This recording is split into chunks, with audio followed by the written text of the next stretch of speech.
Hello, I'm back with you today to share this daffodil dance stamp card that I have made for the ScrapnStamp blog on Saturday. This is a stamp by Penny Black, and it's only the second time I've used it, although I've had it for a while.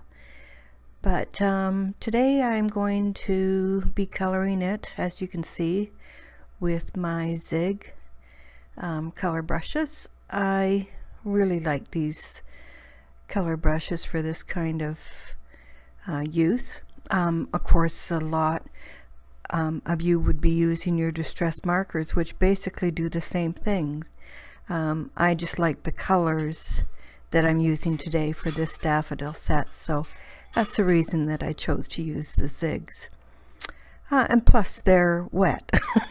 Which makes it a little bit easier.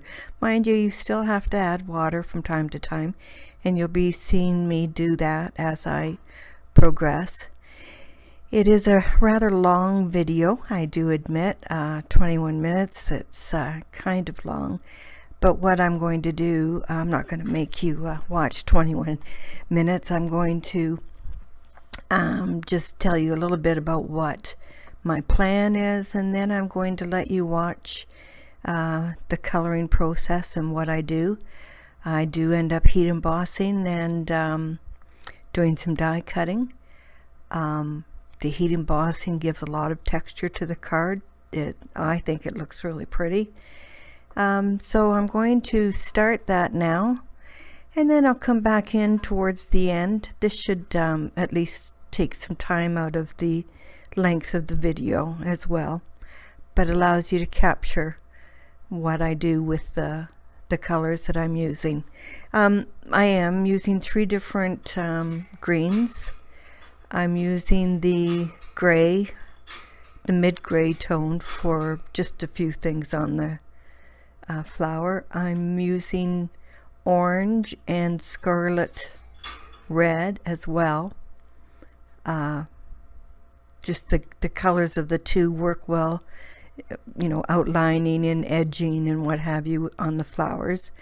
And I'm also using 2 yellows, a regular yellow and then a bright yellow. So those are the colors that I picked for this.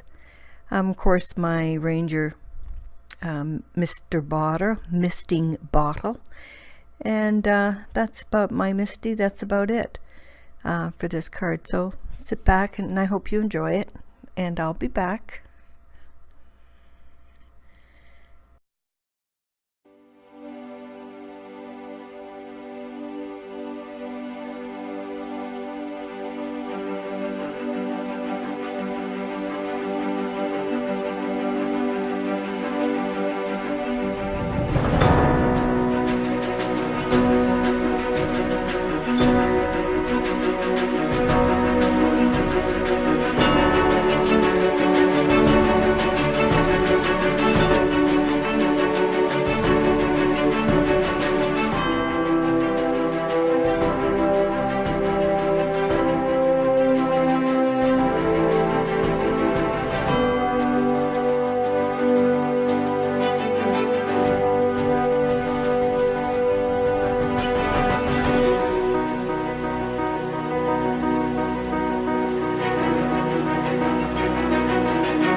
So I'm coming back to, I've just been adding a bit of color to the finished stamping of the card, bringing in more yellow. I'm using some of my watercolor palette. I believe this is a Schminky cadmium yellow light that I've used for just this background piece. The bottom part is a little bit darker than the top.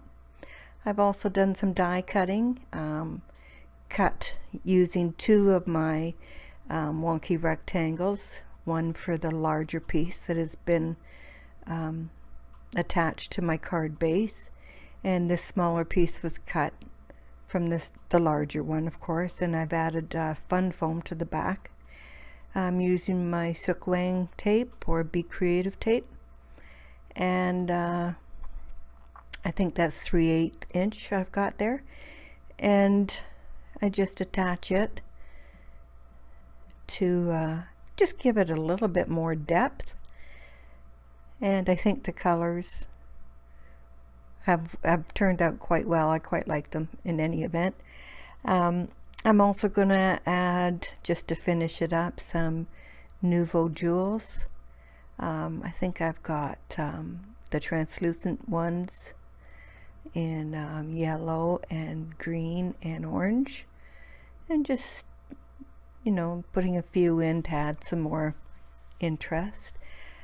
I didn't put a sentiment on it. I think I'll just save that for the inside when I decide who I'm going to send it to. I think I've finished my Easter cards. I didn't do very many of them, but I finished them, and so I'll use this for something else. But I hope you have enjoyed today's card, and I thank you very much for stopping by and having a look, and for watching my video. And I will look forward to seeing you next time. Bye for now.